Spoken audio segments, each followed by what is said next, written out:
Bonjour et bienvenue sur la mécanique universelle. Alors, nous sommes aujourd'hui samedi 29 octobre 2022. Je continue ma réflexion, mes petites réflexions à partir de cet ouvrage René Guénon, La crise du monde moderne. Je suis à la conclusion. Voilà. Alors, je pratique comme ça, je lis, je découvre en même temps. Je n'ai pas lu avant le, ce que je suis en train de lire, et puis voilà, je fais des digressions à partir de ça, en lien avec la théorie que je défends sur la mécanique universelle. Alors, ce livre de René Guénon m'a ouvert les yeux sur quelque chose sur lequel j'avais travaillé sur la mécanique universelle. C'est le comportement de l'Occident et de l'Orient vis-à-vis de l'Orient.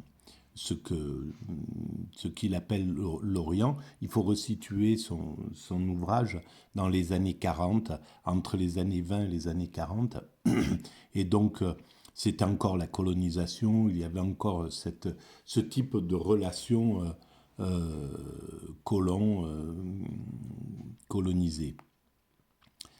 Euh, qui avait cours sur sur la plus grande partie du monde en réalité.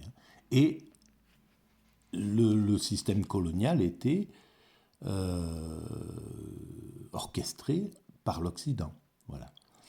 Et donc, la relation de l'Occident vis-à-vis de ce qu'il appelle l'Orient, mais qui sont en fait les sociétés traditionnelles. L'Inde à l'époque, encore l'Inde, on peut parler, voilà, l'Inde, le monde musulman, etc.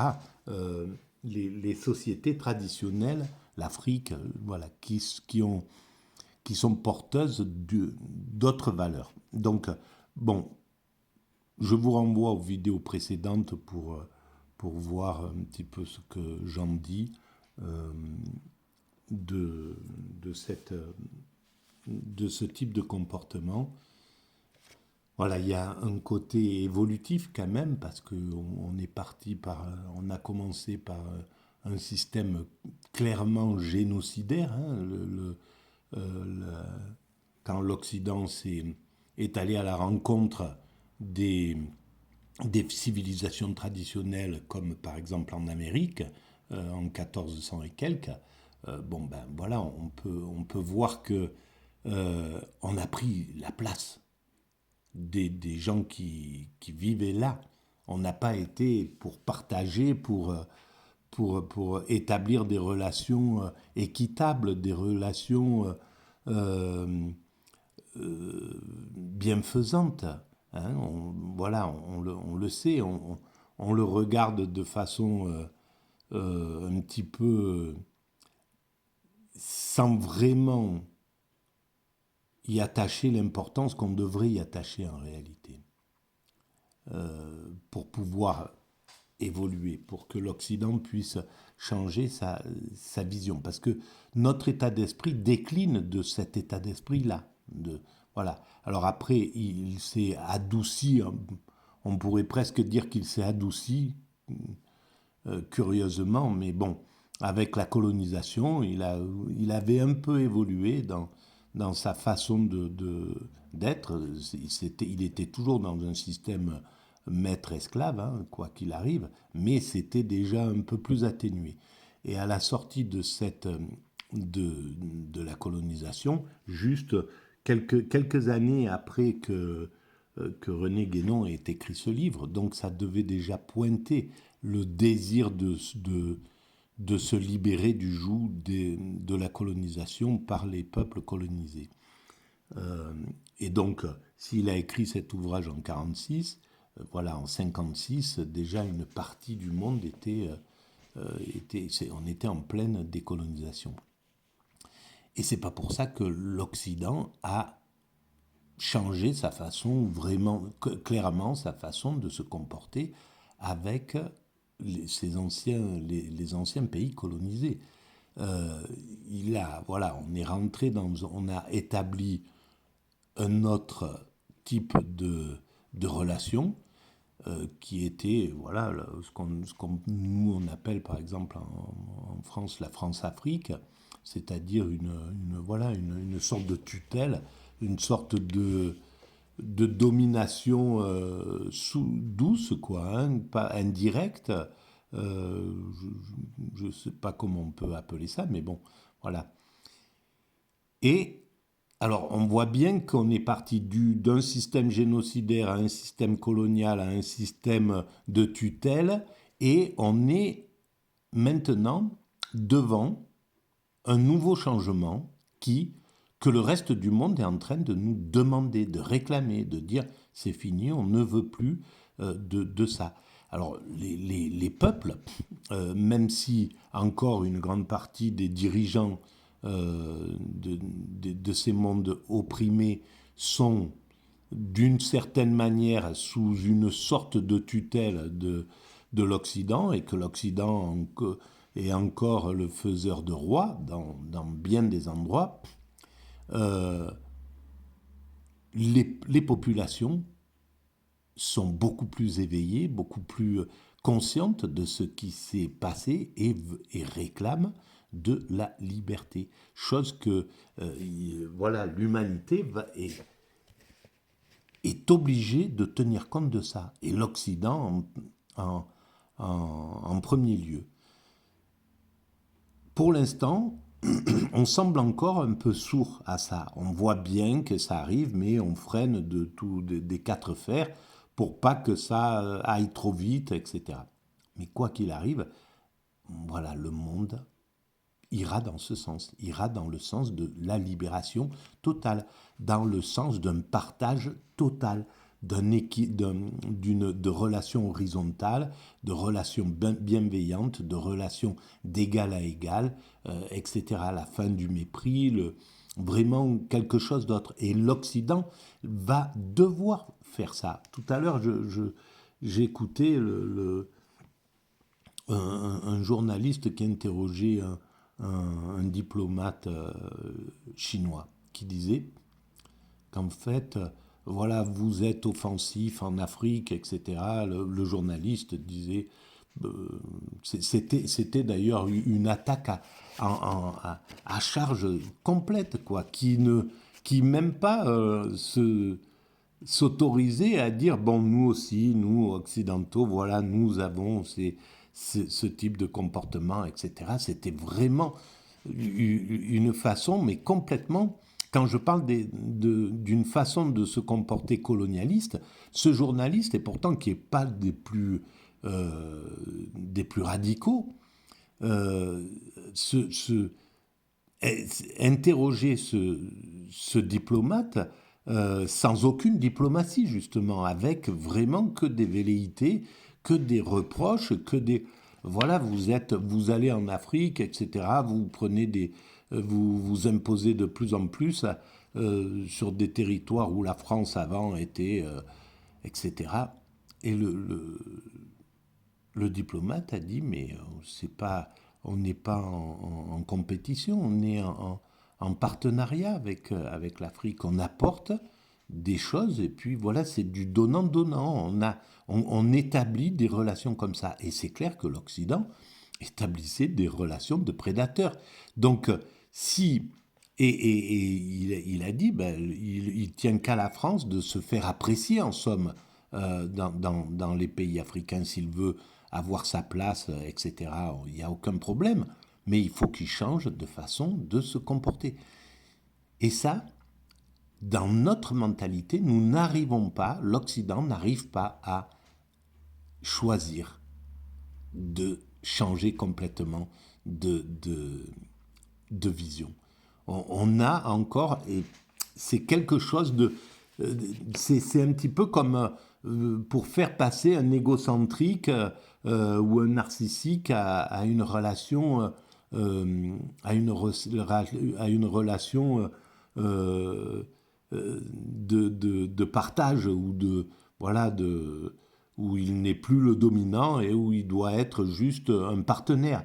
C'est extrêmement difficile pour lui. Et voilà, il y a par exemple des hommes qui ont des comportements avec des femmes qui ne peuvent pas qu'ils ne peuvent pas modifier, même si ils ont l'intention de le faire. On leur dit, voilà, tu te comportes mal, etc. Mais c'est tellement inclus dans presque dans leur gène, c'est pas dans leur gène, mais dans une sorte de mécanisme mental. Et l'Occident est dans ce mécanisme mental. Je parle des dominants occidentaux, parce que la plupart des peuples occidentaux sont dominés, donc sont dans la même situation que les colonisés, voilà, on est, le problème, il n'est pas au niveau des peuples, il est vraiment au niveau des dominants et de certains dominants, de ceux qui ont encore cette vision de vouloir être, de ne pas vouloir partager le leadership, de vouloir être des dominants et pas des équivalents. Voilà. Bon. Donc, je commence ma lecture. Alors, je reprends à un certain endroit. Il se peut d'ailleurs que ces événements eux-mêmes imposent tôt ou tard aux dirigeants de l'Église catholique comme une nécessité inéluctable, ce dont ils ne comprendraient pas directement l'importance au point de vue de l'intellectualité pure. Il serait assurément regrettable qu'il faille, pour leur donner à réfléchir, des circonstances aussi contingentes que celles qui relèvent du domaine politique, considérées en dehors de tout principe supérieur, mais il faut bien admettre que l'occasion d'un développement de possibilités latentes doit être fournie à chacun par les moyens qui sont le plus immédiatement à la portée de sa compréhension actuelle. C'est pourquoi nous dirons ceci. Devant l'aggravation d'un désordre qui se généralise de plus en plus, un désordre entre l'Occident et l'Orient, c'est de ça dont il parle, il y a lieu de faire appel à l'union de toutes les forces spirituelles qui exercent encore une action dans le monde extérieur, en Occident aussi bien qu'en Orient. Et du côté occidental, nous n'en voyons pas d'autre que l'Église catholique. Oui, sauf que là, ça serait à voir. Ce monde qui voulait se décoloniser, qui voulait se libérer, dans les années 40, ça a commencé, et sans doute bien avant déjà, qui réclamait l'égalité, qui réclamait de ne plus être les esclaves de certains maîtres dans leur propre pays. Une chose qui est, somme toute, juste normale, quoi. Et à cette époque-là, la conscience humaine et la conscience du christianisme aurait dû comprendre cette chose-là si elle était vraiment restée collée aux grandes valeurs du christianisme originel, du christianisme quand il était encore en Israël. Ce christianisme qui respectait les plus humbles, qui ne voulaient pas de domination, qui voulaient... Enfin voilà, c'est sur cette base qu'aurait dû être fait. Alors, comment s'est comportée l'Église à ce moment-là? Est-ce qu'elle a joué son rôle pour aider à la décolonisation? C'est pas sûr, peut-être, au niveau très certainement que les prêtres, les religieux étaient favorables, étaient du côté justement des opprimés, bien entendu. Mais l'Église elle avait déjà plus assez d'importance, et d'ailleurs l'Occident, en tenant à distance le spirituel, donc en interdisant en fait aux spirituels d'avoir des propositions politiques, c'est-à-dire de pouvoir être une sorte de garde-fou près du pouvoir. À partir du moment où on est rentré dans un système ultra-laïque, on a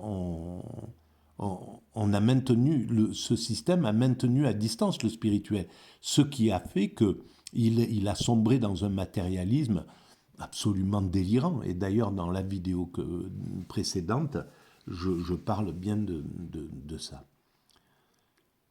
Et donc, comment s'est comporté effectivement le christianisme à ce moment-là, le catholicisme, vis-à-vis de la guerre d'Algérie, avant la guerre d'Algérie? Est-ce qu'elle a joué son rôle en disant Il faut libérer ces êtres humains qui sont opprimés. On ne peut pas, vous ne pouvez pas continuer, ils réclament leur liberté, il faut leur donner leur liberté. Voilà comment s'est comportée l'Église, je parle les pontes des églises. Hein. Voilà, parce qu'il y a une grande distance entre un prêtre et un... Voilà, quand il y a une... Voilà, on a tous, évidemment, il y a des prêtres qui se sont très mal comportés dans la société, mais globalement, la plupart ont été auprès des plus opprimés. Ils ont cette vocation, ils ont cette sensibilité extrêmement puissante. Et on s'est déconnecté de ça. Alors qu'on se dit, on se dit monde judéo-chrétien, mais on est un monde marchand. On n'est pas un monde. C'est les marchands qui tiennent les clés du pouvoir. C'est eux qui tiennent le système des valeurs. C'est pas du tout un monde. On n'est pas dans un monde judéo-chrétien, pas du tout, du tout. On est dans le monde du marché, dans un monde pragmatique, voilà. Et en plus maintenant, c'est non seulement le système marchand, mais c'est en plus le système guerrier qui prend position, qui commence à prendre du pouvoir. Donc on va se retrouver comme aux grandes époques où c'est le guerrier qui reprend du pouvoir dans le système. Bon, bref, espérons que non. Je continue à lire. Si celle-ci, l'Église catholique, pouvait entrer par là en contact avec les représentants des traditions orientales, nous n'aurions qu'à nous féliciter de ce premier résultat. Et c'est clair que ça aurait dû être fait comme ça. Ils auraient dû s'associer, aller voir les soufis, les grands spirituels en Inde, etc., et dire, bon voilà, il faut qu'on permette à cette société de passer d'un système à l'autre, du système colonial à un système de partenariat, sans effusion de sang, sans violence, en douceur, etc. Il faut que nous, en tant que spirituels, nous arrivions à convaincre les colons qu'il faut sortir de ce mécanisme. Bon, voilà. Est-ce que la surdité, est-ce que le spirituel aurait pu venir à bout de la surdité coloniale? J'en doute, parce que justement, c'est le problème du colonialisme, c'est qu'il croit qu'il peut tenir les rênes jusqu'au bout, puisqu'il a passé 150 ans à tenir le peuple opprimé par la violence. Donc il pense que la violence va encore continuer, qu'elle a des beaux jours encore. Sauf que la dernière goutte d'eau, elle n'est pas maîtrisée. Et une fois que la vague de changement est enclenchée, c'est fini. Voilà. Et donc, avec le résultat qu'on a entendu. Donc, qu'à se féliciter de ce premier résultat qui pourrait être précisément le point de départ de ce que nous avons vu, car on ne tarderait sans doute pas à s'apercevoir qu'une entente simplement extérieure et diplomatique serait illusoire et ne pourrait avoir les conséquences voulues, de sorte qu'il faudrait bien en venir à ce par quoi on aurait dû normalement commencer, c'est-à-dire à envisager l'accord sur les principes, accord sur la condition nécessaire et suffisante serait que les représentants de l'Occident redeviennent vraiment conscients de ces principes, voilà les principes, les grands principes spirituels dont je parle en fait là, comme le sont toujours ceux de l'Orient. Voilà. La véritable, à l'époque, faut resituer 1947, 1946, la véritable entente, redisons-le encore une fois, ne peut s'accomplir que par en haut, par le grand spirituel, et de l'intérieur, par conséquent dans le domaine que l'on peut appeler indifféremment intellectuel ou spirituel. Pour lui, c'est la même chose. Car pour nous, ces deux mots ont au fond exactement la même signification. Ensuite, et en partant de là, l'entente s'établirait aussi forcément dans tous les autres domaines, de même que lorsqu'un principe est posé, il n'y a plus qu'à en déduire, ou plutôt à en expliciter toutes les conséquences qui s'y trouvent impliquées. Bon, je me rends compte que je l'ai déjà lu ça. Bon, je continue. Nous estimons donc opportun de déclarer encore ceci.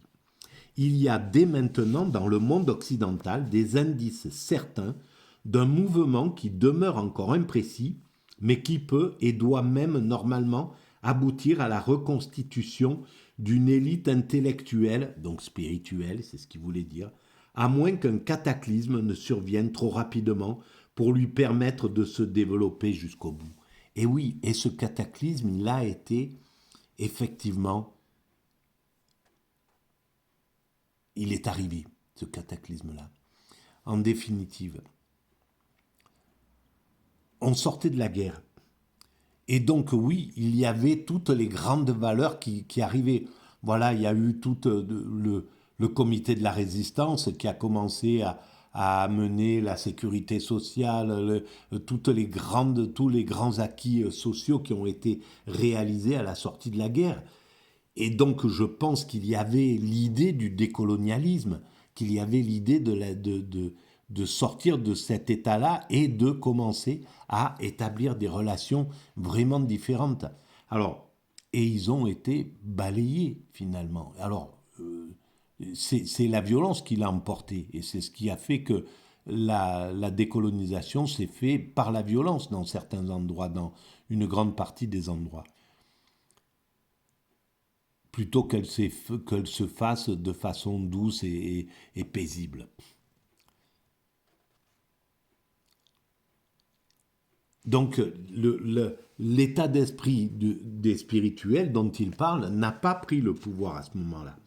Il est à peine besoin de dire que l'Église aurait tout intérêt, quant à son rôle futur, à devancer en quelque sorte un tel mouvement, plutôt que de le laisser s'accomplir sans elle et d'être contrainte de le suivre tardivement pour maintenir une influence qui menacerait de lui échapper.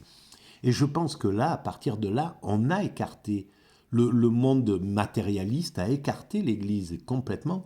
Alors l'Église a sans doute ses torts. Elle voulait peut-être prendre trop de part, ou j'en sais rien, mais le monde pragmatique a écarté le point de vue du spirituel à ce moment-là. Et c'est ce qui fait que on a continué dans toutes ces années jusqu'à aujourd'hui avec une pointe excessive dans le néolibéralisme à nous conduire comme des maîtres dans le monde, à ne pas avoir compris, tiré les leçons et compris que ce monde avait été en train de changer et qu'il fallait passer à autre chose. Alors, ce qui s'est réalisé devait se réaliser ainsi, c'est pas grave, il n'y a pas de souci. On doit continuer, on doit accepter que le monde se déroule comme ça. Voilà, on n'est pas encore parfait, on n'est pas encore très au même de la diplomatie, de la bienveillance, du partage, de l'égalité. Toutes ces valeurs-là, on les a même pas réutilisées alors que ces valeurs-là faisaient partie du bloc communiste, de l'URSS par exemple, etc., qui mettait toutes les composantes qui composaient cette URSS sur un pied d'égalité. Enfin, il y avait une espérance comme ça. Mais même, on a rejeté ce côté positif de ce qui se passait en URSS. Évidemment qu'il y avait des choses à rejeter absolument de l'URSS, la dictature du prolétariat, le fait que la liberté soit sous contrainte, tout un tas de choses. Voilà, l'enfermement arbitraire, la surveillance constante, etc. Tout un tas de choses qui étaient absolument négatives. C'est clair qu'il fallait écarter ça. Mais on aurait dû une société intelligente. Mais en fait, c'est qu'on était dans une société de compétition. Le capitalisme voulait tuer tout ce qui appartenait au communisme et ses valeurs. parce que c'était absolument c'était sa haine, sa hantise, l'égalité, l'idée d'égalité. Les dominants capitalistes aux États-Unis ne voulaient absolument pas entendre parler de ce truc-là. Ce qu'ils voudraient, c'est un ultralibéralisme, une liberté totale d'entreprendre et puis donner ce qu'ils veulent donner. C'est un principe d'esclavagiste, donner voilà des miettes aux autres, et les dominants ils vont dans leur voilà, ils sont dans leur mécanisme et ils partagent pas quoi. Alors on voit que maintenant les nouveaux dominants américains sont en train de commencer à changer, à mettre justement une autre vision des relations humaines. Et beaucoup sont pour être plus taxés, pour plus de partage, pour etc., etc. Mais on voit bien que y a pas, ça va être très compliqué d'amener ces idées généreuses, ces idées sociales dans l'état d'esprit de l'ultracapitalisme. C'est très compliqué. Et même, voilà, en France, on le voit à quel point il y a encore voilà, on ne sort pas de ce néolibéralisme-là. Il y a vraiment encore de la prédation des acquis sociaux, etc., de vouloir faire travailler les gens comme des esclaves. Bon, on est encore complètement dans cet état d'esprit. C'est hallucinant. Bon, voilà, alors ça met du temps, les choses changent de décennie en décennie, il faut des décennies, il faut des fois des siècles, et évidemment qu'il faudra encore quelques décennies pour commencer, pour sortir de cet état d'esprit. Il n'est pas nécessaire de se placer à un point de vue très élevé et difficilement accessible pour comprendre que, en somme, c'est elle qui aurait le plus grand avantage à retirer d'une attitude qui, d'ailleurs, bien loin d'exiger de sa part la moindre compromission, aurait dans l'ordre doctrinal, aurait au contraire pour résultat de la débarrasser de toute infiltration de l'esprit moderne et par laquelle, au surplus, rien ne serait modifié extérieurement. Voilà ce qu'il pensait que l'Église avait à tirer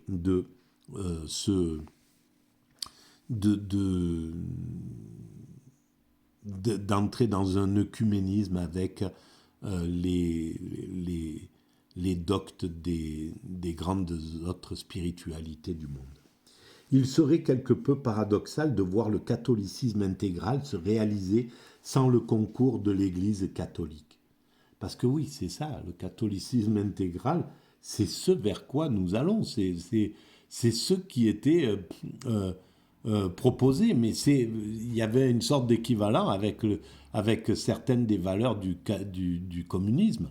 Et le communisme, c'est extrêmement a été, et c'est là l'orgueil et qui est encore dans l'état d'esprit des extrêmes gauches actuelles, qui ne veulent même pas partager, qui ont un ego surdimensionné et qui refusent, voilà, c'était rentrer dans l'idée de dire que la religion c'était l'opium du peuple, et pas de compréhension, pas de conception. Donc on écarte le religieux. C'était complètement une aberration, quoi. Et d'ailleurs, ça a été ce qui l'a renversé, en fait. Voilà, ça a été, son échec est parti de là, alors qu'en définitive, ils avaient beaucoup plus à partager le catholicisme ou le christianisme avait beaucoup plus à partager avec le communisme qu'avec le capitalisme. Et c'était bien sûr, en enlevant ces valeurs. Voilà, alors le monde ne pouvait pas, c'est pas, je dis pas ça aurait dû être comme ça, etc. C'est juste une vision contradictoire avec le système que j'aime donner comme ça. Mais c'est pas voilà, le monde se fait tel qu'il doit se faire, et si le communisme devait céder le pas sur le capitalisme, c'est parce que la liberté prime sur l'égalité, Voilà, c'est simple. Pour l'instant, on a plus besoin d'égalité que d'égalité. Voilà. Mais il n'empêche que maintenant, on est peut-être apte à prendre la liberté du monde libéral et l'égalité du monde communiste, qui se retrouvait peut-être alors dans la singulière obligation d'accepter d'être défendue contre des assauts plus terribles que ceux qu'elle a jamais subis par des hommes que ses dirigeants, ou du moins ceux qu'ils laissent parler en leur nom, auraient d'abord cherché à déconsidérer, en jetant sur eux la suspicion la plus mal fondée. Et, pour notre part, nous regretterions qu'il en fût ainsi. Mais si l'on ne veut pas que les choses en viennent à ce point, il est grand temps pour ceux à qui leur situation confère les plus grandes responsabilités d'agir en pleine connaissance de cause et de ne plus permettre que des tentatives qui peuvent avoir des conséquences de la plus haute importance risquent de se trouver arrêtées par l'incompréhension ou la malveillance de quelques individualités plus ou moins subalternes. Ce qui s'est vu déjà et ce qui montre encore une fois de plus à quel point le désordre règne partout aujourd'hui. Bon, je suis désolé, ma lecture est très mauvaise, je suis pas, mon esprit est très mal oxygéné et j'ai du mal à être concentré et à pouvoir lire. Donc voilà, je lis en désespoir de cause. J'espère que ça peut vous... Et même la façon dont je lis n'est pas très agréable, mais bon, j'espère que ça peut vous voilà, intéresser comme ça. Nous prévoyons bien qu'on ne nous saura nul gré de cet avertissement que nous donnons en toute indépendance et d'une façon entièrement désintéressée. Voilà, il avait compris que on peut proposer des choses, mais le monde prend ce qu'il doit prendre au moment voulu. Voilà, bien des gens disaient avant la guerre 39-40 que ça allait être une boucherie, que ça allait, etc. Il y avait des gens qui avertissaient que le nazisme avait tout ce que le nazisme allait faire. Et, il y avait des gens qui étaient tout à fait conscients de ça, mais ils n'ont pas été écoutés. Voilà. Alors, il y a des moments, c'est comme ça. L'humanité, elle devait passer par ça. Elle devait aller au bout de cette ignominie pour évoluer. Voilà. Et donc, là, René Guénon ne devait pas être encore entendu à cette période-là. Et peut-être qu'il peut ne pas être encore entendu aujourd'hui. Qu'on sache bien qu'il serait parfaitement inutile de chercher à opposer à cela des argutifs philosophiques que nous voulons ignorer. Nous parlons sérieusement de choses sérieuses. Nous n'avons pas de temps à perdre dans des discussions verbales qui n'ont pour nous aucun intérêt, et nous entendons rester entièrement étrangers à toute polémique, à toute querelle d'école ou de parti, de même que nous refusons absolument de nous laisser appliquer une étiquette occidentale quelconque, car il n'en est aucune qui nous convienne. Que cela plaise ou déplaise à certains, c'est ainsi et rien ne saurait nous faire changer d'attitude à cet égard. Et alors là, je viens de me rendre compte de quelque chose qui est intéressant. Il parle en disant nous. Et il n'emploie pas le je. Et au tout début de la mécanique universelle, il y a 20 ans, quand j'ai commencé à écrire, j'écrivais tout avec le nous. Et pour moi, c'était d'une évidence. C'était nous considérons sur la mécanique universelle que l'humanité est destinée à atteindre son ultime perfection, dadadam, etc. Et en fait, c'était parce que le jeu me dérangeait. J'avais pas du tout envie d'incarner cette théorie. Et c'est parce que des gens m'ont écrit en me disant mais qu'est-ce que c'est une secte, c'est etc. On ne sait pas à qui. Moi, j'avais pas mis mon nom. C'était quelque chose que je voulais pour l'humanité. Dans mon esprit, c'était dans ce sens-là que ça se développait. Et j'avais aucun goût pour que ça soit autrement que ça. Et en fait, à force d'entendre, ah oui, mais ça peut être une secte, qu'est-ce que c'est quoi, on aimerait bien savoir qui c'est qui écrit ça, etc. Donc j'ai fini par mettre mon nom, etc., etc., et par écrire, par employer le jeu. Mais je pense que c'est une erreur, parce que sur ces thèmes comme ça qui concernent l'humanité, on n'a pas besoin de l'incarner, quoi. Ça, au contraire, c'est vraiment c'est pas bien, quoi. Voilà. Bon, je suis arrivé là au bout de cette. Voilà, il y aura encore une vidéo, je pense, derrière. Merci de votre écoute. Et puis, je suis encore désolé pour cette mauvaise façon de m'exprimer et ce manque de clairvoyance. Et ces vidéos n'ont pas un gros intérêt, là. Certaines vers la fin de cette réflexion sur René Guénon. Je suis désolé. C'est un peu précipité, c'est mal. Voilà, je suis désolé pour vous. Merci. À très bientôt.